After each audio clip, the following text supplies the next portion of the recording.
Welcome to Zape Learning app. Hello, bright stars.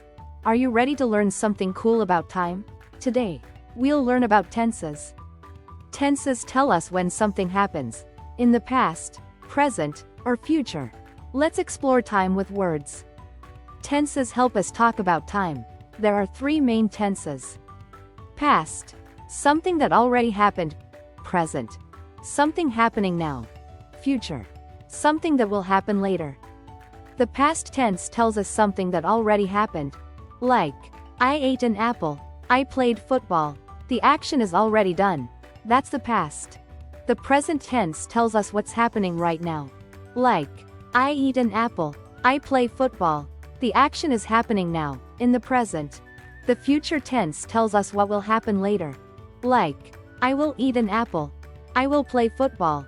The action hasn't happened yet, it's coming soon. Let's compare the tenses. Past, I ate lunch. Present, I eat lunch. Future, I will eat lunch. Same action, but at different times. You did it, time travelers. Today you learned that the past shows what already happened. The present shows what's happening now. The future shows what will happen. Keep practicing your tenses, and you'll be grammar stars. See you next time. Smarter learning starts today. Download and subscribe to Zape Learning app now.